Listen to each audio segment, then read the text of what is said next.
আসসালামু আলাইকুম ওরহমতুল্লাহি ওবরাকাতু। আমরা আল ইমরানে 175 নং আয়াত পর্যন্ত সহিহ শুদ্ধ ব্যবহার করে শিখেছি। এবার আমরা 76 নং আয়াত সহিহ শুদ্ধ ব্যবহার করে শিখবো ইনশাআল্লাহ। আর আপনি যদি আমার চ্যানেল নতুন হয়ে থাকেন অবশ্যই আমার চ্যানেল সাবস্ক্রাইব করে লাইক করে দিবেন। আউযু বিল্লাহি মিনাশ শাইতানির রাজিম। বিসমিল্লাহির রহমানির রহিম।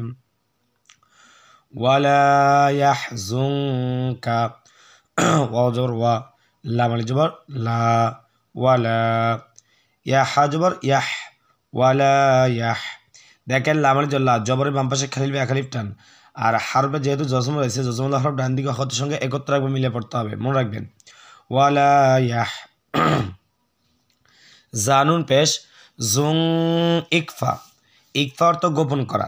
যদি নুন সাকিনের পরে কাফ থাকে তো নুন সাকিনটাকে আমরা অনিঃশব্দ গুণা করবো, কেন? কাফটা হলো ইকফার হরফ। আর সহজ করে বললে যদি নুন সাকিনের পরে হামজা হা আইন হা গইল খ এই 6 হরফের কোনো একটা হরফ পাওয়া যায়, সেক্ষেত্রে নুন সাকিনটাকে আমরা গুণা ছাড়া পড়বো। আর যদি না পাওয়া যায়, যেহেতু এখানে নাই, দেখেন হামজা হা আইন হা গইল খ সবে কোনো একটা হরফ নাই, সেক্ষেত্রে এখানে আমরা অনিঃশব্দ গুণা করবো। তাহলে বলবো ওয়ালা ইয়াহজুন ওয়ালা ইয়াহজুন। কাবজা লামকে দেবে, কাফ লাম জবর কাল, লাম জবর লা, কাল্লা।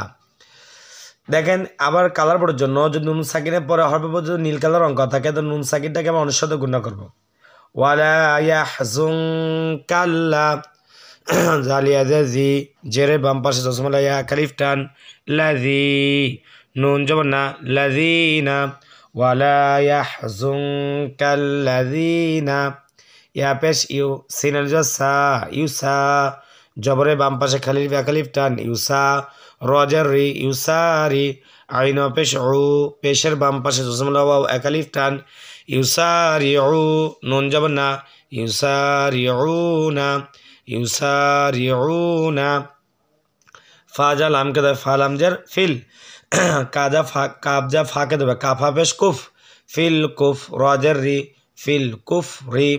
ইউসারিউনা ফিল কুফ রি ইউসারিউনা ফিল কুফ রি। তাহলে আমার সাথে বলেন ওয়ালা ইয়াহজুনকা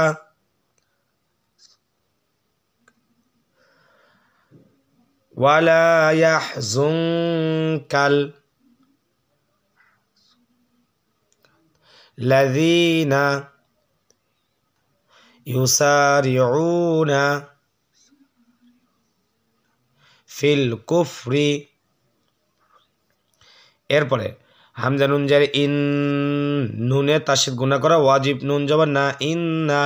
হাজা মিমকে দেবে হামিম পেশ হুম ইন্নাহুম ইন্নাহুম। আর কালার পড়ার জন্য তার সাথে নুন এবং কমলা কালার অঙ্ক থাকলে সেখানে অবশ্যই গুণা করবো। তাহলে বলবো ইন্নাহুম। লামিয়া জবর লাই ইদগামে বাগুন না। কেন ঈদগাহ বাগুন না? দেখেন নুন সাকিনে পরে তার সাথে ইয়া রয়েছে, ইয়াটা হলো ঈদগাহ বাগুনের। ঈদগাহ বাগুনের 4টি ইয়া মিম অনুন। যদি এই 4 হরফের কোনো একটা হরফ যদি নুন সাকিনে পরে আসে তা নুন সাকিনের পূর্বে হরফ এবং পরে হরফের সাথে মিলিয়ে গুণা করবে এইভাবে। যেমন দেখেন লামিয়া জবর লাই। আর কালার বোর্ডের জন্য নুন সাকিনে পরে হরফের উপরে যদি সবুজ কালার অঙ্ক থাকে তা নুন সাকিনের পূর্বে হরফে পরে হরফ দুইটাকে মিলিয়ে গুণা করব। যেমন লাই ইয়া জয় ইয়া দতর পেশ দূর ইয়া দূর ইয়া দূর। রজা লামকে ধরবে, দেখেন এখানে ওয়াও আলিফ এগুলো সব বাদ যাবে, কেন? এগুলোর উপরে কিচ্ছু নাই, এর জন্য রজা এই লামকে ধরবে। র দুইবার উচ্চারণ হবে, রর তাসদীদ রয়েছে, তাহলে বলবো ইয়া দূর র লাম পেশ রুল ইয়া দূর রুল লাম খারা জবর ল। দেখেন এই যে আল্লাহ শব্দটা যদি পেশ থাকে আল্লাহ শব্দের লামটাকে আমরা মোটা করবো, ল পড়বো, লা না পড়বো ল পড়বো। তাহলে বলবো ইয়াদুর রুল ল হা জবর হা ইয়াদুর রুল ল হা।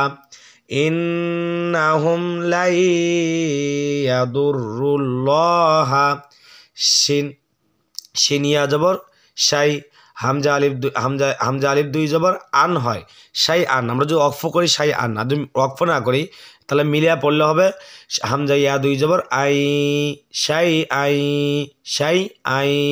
কেন? ইয়াটা হলো ঈদগাহ বাগুনা হরফ, যদি তানবিনের পরে ইয়া থাকে তাহলে ইয়ার উপরে তাসদীদে গুণা করে পড়তে হবে। যেমন দেখেন আই, আবার ইয়া 2বার উচ্চারণ হবে, কারণ মনে এখানে তাসদীদ দিতে হবে।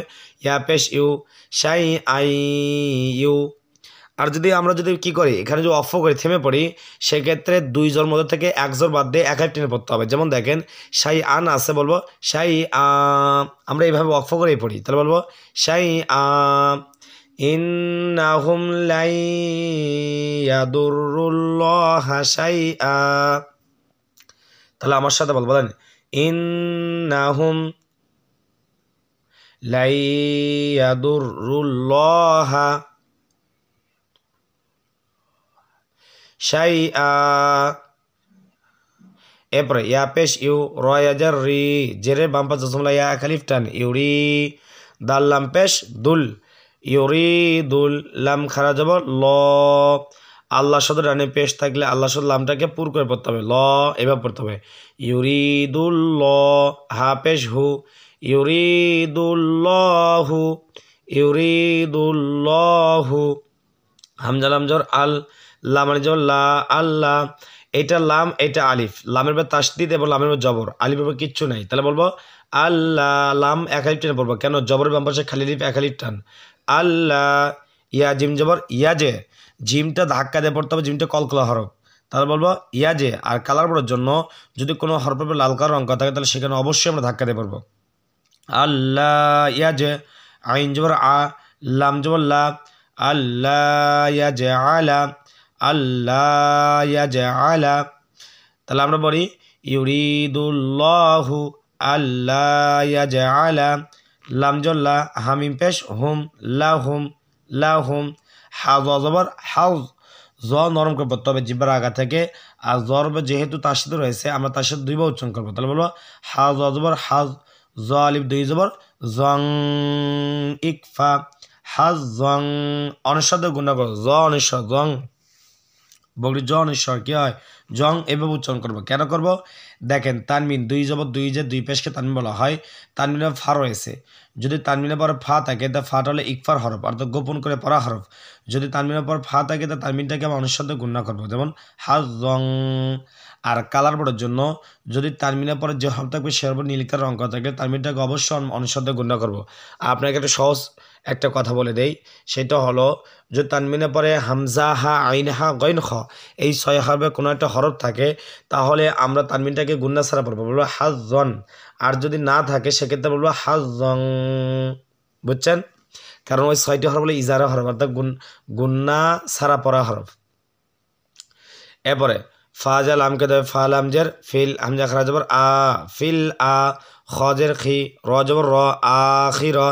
দেখেন খাদব রয়েছে একালিফ টান আখির তাজাতি আখিরতি আল্লাহ ইয়াজআলা লাহুম হাজ্জান ফিল আখিরতি ওয়াজর ওয়ালাম জাল্লা ওয়ালা হামিম পেশ হুম ওয়ালা হুম আইন জবর আ জাল জা জবরে বাম পাশে খালি লিফ একালিফ টান আজা ওয়ালা হুম আজা বা দুই পেশ বুন আজাবুন ওয়ালা হুম আজাবুন আইন জবর আ জয় জি আজি জেরের বাম পাশে জসমলা ইয়া খালিফ টান আজি মিম দুই পেশ মুন আজিমুন ওয়ালাহুম আযাবুন আযীমুন।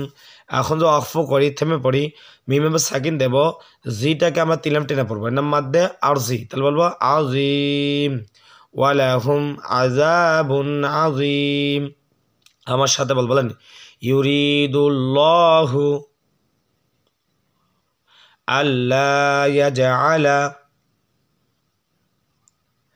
লাহুম হাজ্জান ফিল আখিরাতি ওয়ালাহুম আযাবুন আযীম। তাহলে আপনারা বুঝতে পারলেন কীভাবে পড়তে হবে। যদি আপনার কাছে ভিডিওটি ভালো লেগে থাকে তাহলে অবশ্যই আমার চ্যানেল সাবস্ক্রাইব করে লাইক করে দেবেন। আসসালামু আলাইকুম ওয়া রাহমাতুল্লাহি ওয়া বারাকাতুহু।